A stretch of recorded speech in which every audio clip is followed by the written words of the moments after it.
প্রিয় বন্ধু তামিমকে নিয়ে ফেসবুকে যা লিখলেন সাকিব আল হাসান। এক প্রকার মৃত্যুর দুয়ার থেকে ফিরে এলেন তামিম ইকবাল, তবে এখনো শঙ্কা পুরোপুরি কাটেনি।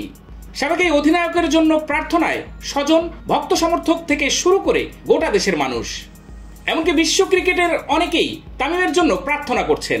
দীর্ঘ সময় একসঙ্গে 22 গজে দেশের প্রতিনিধিত্ব করা সতীর্থের জন্য দোয়া চেয়ে এবার নিজ ফেসবুক পেজে পোস্ট করলেন টাইগার অলরাউন্ডার সাকিব আল হাসান। সোমবার রাতে এক পোস্টে সাকিব লিখেছেন, আজ আমার জন্য বিশেষ দিন, কিন্তু মনটা পুরোপুরি আনন্দে নেই, কারণ আমার প্রিয় সতীর্থ ও বন্ধু তামিম ইকবাল অসুস্থ।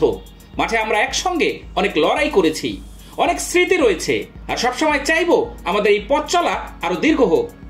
তামিমের সুস্থতা কামনা করে সাকিব আরো লিখেছেন, তামিম, তুমি দেশের ক্রিকেটের অন্যতম বড় শক্তি, তোমার দ্রুত সুস্থতা ও মাঠে ফিরে আসার জন্য দোয়া করছি। ইনশাল্লাহ তুমি খুব তাড়াতাড়ি সুস্থ হয়ে আমাদের মাঝে ফিরে আসবে।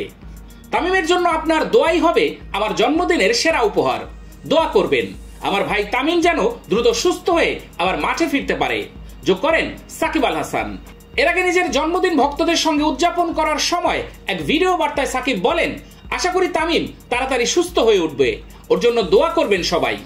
ওর পরিবারের জন্য ডিফিকাল্ট টাইমটা যেন পার হয় ভালোভাবে। ইনশাল্লাহ তামিম সুস্থ হবে। খেলোয়াড়ি জীবনে বহুবার তামিম ইকবাল এবং লাসিথ মালিঙ্গা খেলেছেন এক অন্যের বিপক্ষে, তবে 22 গজের ক্রিকেট থেকে দুজনেই এখন অবসরে। তামিম ইকবাল অবশ্য খেলছেন ঘরোয়া ও ফ্রাঞ্চাইজি ক্রিকেটে।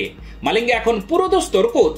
খেলোয়াড় হিসেবে মুখোমুখি হওয়ার সুযোগ না থাকলেও তামিম ইকবালের দুঃসময়ে তাকে ঠিকই স্মরণ করেছে শ্রীলঙ্কার এই কিংবদন্তি।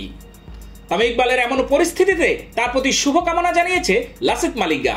নিজের ফেসবুক পোস্টে লিখেছেন, তামিমের দ্রুত ও পূর্ণ সুস্থতা কামনা করছি। সবসময় মাঠে যেমন লড়ে গিয়েছো সেভাবেই লড়তে থাকো। তামিমের জন্য বার্তা পাঠিয়েছে আইপিএল এর দল কলকাতা নাইট রাইডার্স। নিজেদের ফেসবুক পেজে তামিমের ছবি যুক্ত করে তারা লিখেছেন, দ্রুত সুস্থ হও তামিম ইকবাল, পুরো ক্রিকেট মহল তোমার জন্য প্রার্থনা করছে। প্রসঙ্গত প্রিমিয়ার লিগের ম্যাচ খেলতে নেমে হঠাৎ অসুস্থ হয়ে পড়েছিলেন তামিম ইকবাল। বুকে ব্যথা নিয়ে সাভারের কেপিজে স্পেশালাইজড হাসপাতালে যান তিনি। পরে জানা যায় দুবার হার্ট অ্যাটাক হয়েছে তামিমের। হার্টে ব্লক ধরা পড়ার পর রিংও পরানো হয়েছে। সবশেষ জানা যায় কিছুটা উন্নতির দিকে তামিম ইকবালের শারীরিক পরিস্থিতি। এর মধ্যে জ্ঞান ফিরেছে জাতীয় দলের সাবেক এই অধিনায়কের। পরিবারের সদস্যদের ডাকে সাড়াও দিয়েছেন, তবে এখনো পুরোপুরি শঙ্কামুক্ত নন তিনি। আরো 48 ঘন্টা পর্যবেক্ষণে রাখছে কর্তব্যরত চিকিৎসকরা। এদিকে তামিমের সবশেষ অবস্থা নিয়ে স্বাস্থ্য অধিদপ্তরের পরিচালক ডক্টর আবু হোসেন মোহাম্মদ মইনুল হাসান জানিয়েছেন, তামিম ইকবাল হার্ট অ্যাটাকের শিকার হন, যার ফলে কার্ডিয়াক অ্যারেস্ট হয়। প্রাথমিকভাবে প্রাইমারি সিপিআর করা হয় এবং এলসিএক্স নামের ধমনীতে ব্লক ধরা পড়ে, তাই জরুরি ভিত্তিতে রিং বসানো হয়েছে। এর মাধ্যমে ব্লকেজ কমে গিয়ে হার্টে রক্ত প্রবাহ বাড়ে, যা তাকে দ্রুত সুস্থ হতে সহায়তা করবে।